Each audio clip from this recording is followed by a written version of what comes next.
Like me, you probably took one look at this 3D anime for furries about a high school drama club and thought, yeah, hard pass. Like, wow, definitely pitching to a pretty narrow audience there, Netflix. But the furry shit is at the very heart of what the show is trying to tell us. It's about self-discovery and about how, in order to be true to yourself, you have to be willing to face yourself for all that you are, no matter how hard that may be. Or at least it was until season 2 came along and took a huge fat dump all over that. But I'm getting ahead of myself. First, let's take a look at what made Beastars so damn good in the first place, despite being, you know, basically furry porn.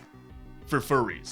Like, sure, it does get about as gratuitously furry as you'd have expected before watching it, so no points there. But there's something about it that's just so convincing. Not as in like, a normal person would actually get off to this, because honestly, what the fuck. But it's this weird paradox that, despite being a show about animals bound to their instincts, you kind of forget that they aren't human. And I think that's the mark of a truly great story, that it's literally able to make you forget what you're watching, even if what you're watching is some wacko furry shit. Legoshi struggles with what he is. He always hides his fangs, lowers his voice, and even apologizes for being a wolf. He's strong and dangerous, but he doesn't like having power over others that he didn't earn. And meek and docile as he is, much how like Louis, the deer can be so dominating and controlling as a weak herbivore, it's something really special that Legoshi is able to be so un-wolf-like. But the crux of the story is that Legoshi struggles with his own identity because he rejects it. By always running away from himself, by always hiding in his own shadow, the only thing he can ever be is less of a wolf. And he's only able to truly be himself when Hal gets kidnapped and he has to go on a violent, murderous rampage because he finally lets himself be a wolf. He's only able to better himself when he's able to face the animal he is head on. Because if you can't accept yourself for who you are, how can you possibly change yourself? You'll always be stuck in the shadow of your own being, nothing more than a crumpled husk of the person that lies within. And so the story is mostly about Legoshi's journey inward as a wolf. Louis is an absolute turbo Chad, but before this, he was nothing but a piece of meat for sale. He was the number 4. That's all he ever was, a number. And it's by facing this head on, by literally, as he says himself, trampling on that number every single day, that he is able to become the man he is today. He's so strong because he understands not just himself and his own limitations, but exactly how everyone else sees him and what everyone else expects from him. And so he's able to surpass all these expectations by taking them head on.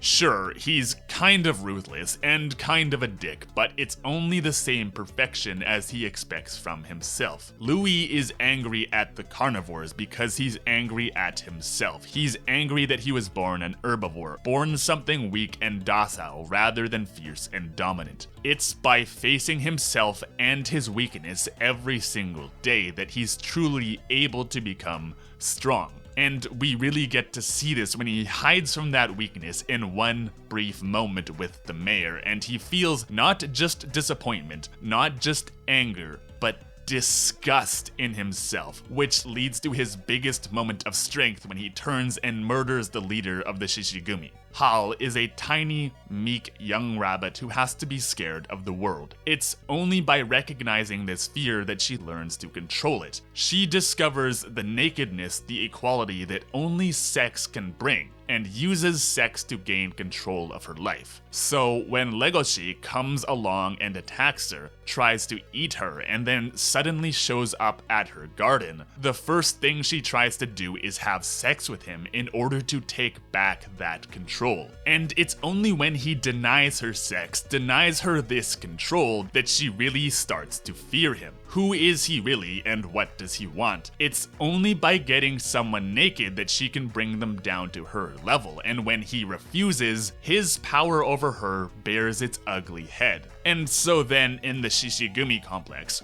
what happens?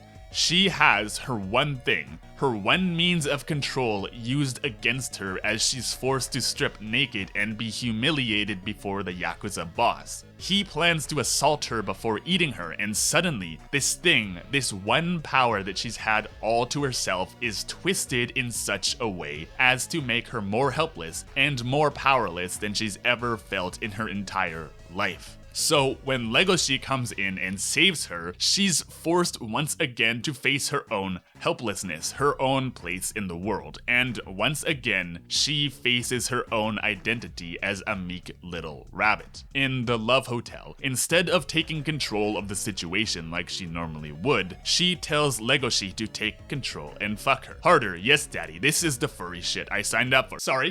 Sorry, we're not furries. And when they're about to do it, her instinct turns the tables yet again as she tries to make Legoshi eat her, which makes her contemplate her own existence and, like Legoshi, consider how much of her feelings are feelings for him and how much are merely her own perception of herself. Every character, again and again, is forced to take on this journey of self-discovery as they confront themselves and their place in the world. But where it really takes this a level up is the duality of the characters' natures. As herbivores and carnivores, they are opposites. Predator and prey don't mean anything in isolation. Hal and Legoshi conquering their feelings and urges towards each other means facing themselves in the mirror and contemplating exactly what they are, exactly what the other is, and exactly how their existence can or cannot overlap.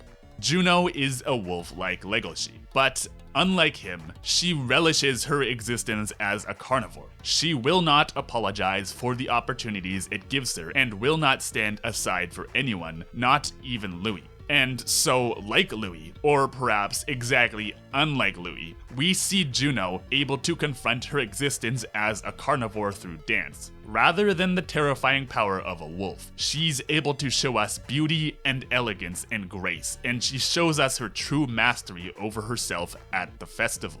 But it's not that she isn't terrifying, it's that there is beauty in terror. And we really get to see this in the scene with Louis in the gym, where she shows us her real self underneath this mask that she's so carefully constructed. She bends over him, fully aware of her power and her sexuality, and is able to subvert them in domination of not just Louis, but herself. She's stronger than him, more beautiful than him, gentler than him, and more powerful than he could ever dream. But the problem with Juno is that she is, in many ways, the exact opposite of Legoshi, which is why she can't make him hers. Unlike Legoshi, she spends too much of her attention on facing herself and not enough on facing others. She is only able to consider everyone else from her own perspective. The one I like isn't you, Louis-senpai, it's Legoshi-senpai. I will become the next Beastar. You didn't sleep with Legoshi-senpai. I became beautiful so that Legoshi-senpai would notice me.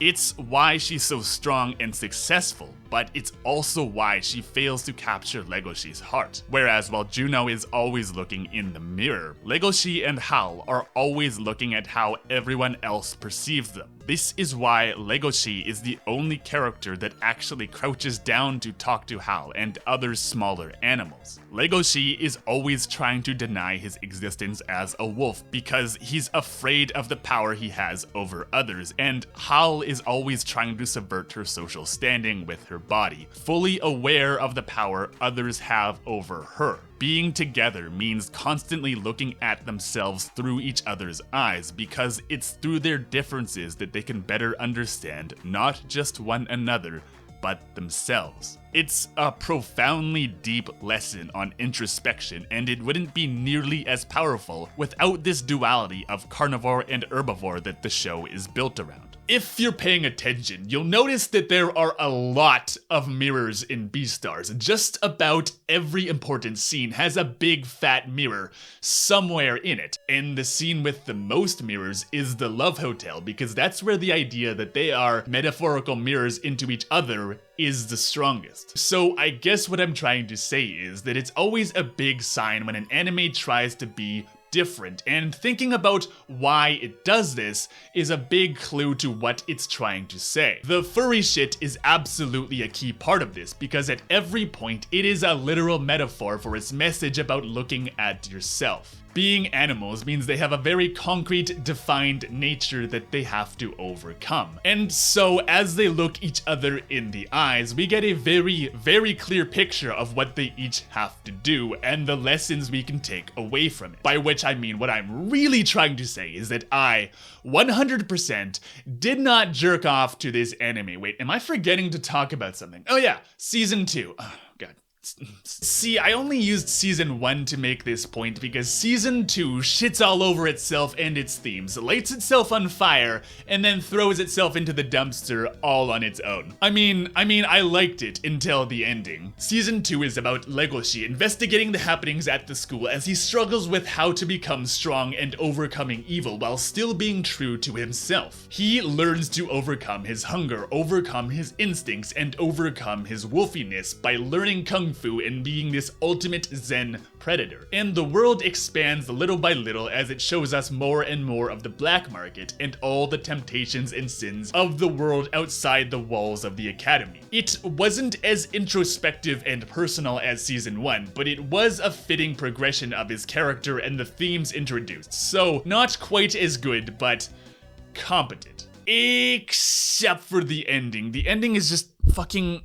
It's just so goddamn bad. First, let's just quickly address that the entire setup of the show is that there was supposed to be some evildoer drawing carnivores to give in to their instincts in a very violent and bloody manner, and then it's like, oh, surprise, bitch, it was the bear. He literally just stopped taking his medicines. And so it's like, why did Legoshi randomly feel the need to eat Haru at the beginning? Who was the shadowy figure here? If it really was just himself struggling this much with his own instincts, where was this literally anywhere else in the show? What happened to the mystery here? Did we just forget about it? Someone call Hot Ones, because that's fucking weak sauce, dude. But dumb plot holes aside, the ending takes not just Legoshi, but the other main character, Louis, and throws both of their journeys of self-discovery out the fucking window when they have him eat Louis's leg. Here's the problem with this. Let's start with Louis, because while it isn't as important an offense, it is by far the dumber of the two. Literally, his entire character is about overcoming his past by taking it head on to be the strongest person he can be. So then when he says, wah, eat my foot so I don't have to be traumatized by this thing, it's like, why does he suddenly want to be this huge bitch instead of the alpha Chad?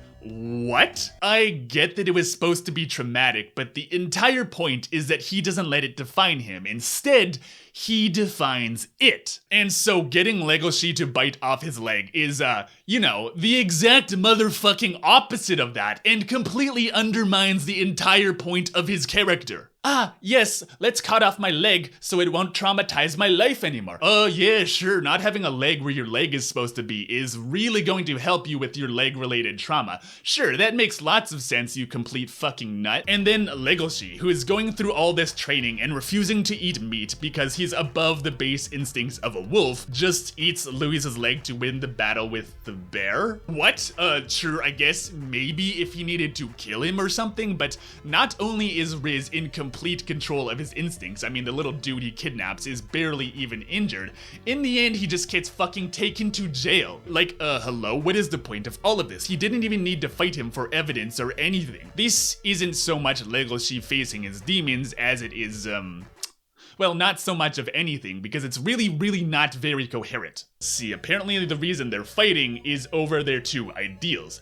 And I don't know if the writers wrote the ending while completely fucking blackout drunk or what, but Riz doesn't have ideals. He's mentally ill. We spent the last 6 episodes explaining this in very thorough detail. I mean, I'd say they maybe just forgot what happened, but not only does this not make sense in context of what's currently happening in the story, it basically undermines every one of its own themes. Legoshi merely throwing his ideals in the dumpster to fight for his ideals would be dumb enough. Like, seriously dude, what the fuck? He doesn't need to fight him, and he doesn't need to eat Louis's leg, and all the reasons he gives for fighting are excruciatingly dumb. Literally what happens in this scene is both of the main characters give up everything they stand for just so Legoshi can beat up this mentally ill motherfucker off his meds who is apparently in control of his instincts enough to tie up this dude instead of hurting him at all. And so it's like, this is so fucking dumb. How is it this bad? It took this amazing coming of age story about self-discovery and learning to be true to your furry self, and over the span of just a few minutes, throws it into the dumpster, lights the dumpster on fire, drives a truck into the dumpster, and then lights the truck on fire just for good measure. I can't jerk off to this now. It's stupid. And remember, I'm not a furry. So anyway, speaking of dumpster fires I can't jerk off to, you should check out my video on existentialism in Cowboy Bebop and how Netflix uses the anime to light a smelly poo fire. Thank you so much for your time, friends, and I will see you in the next video.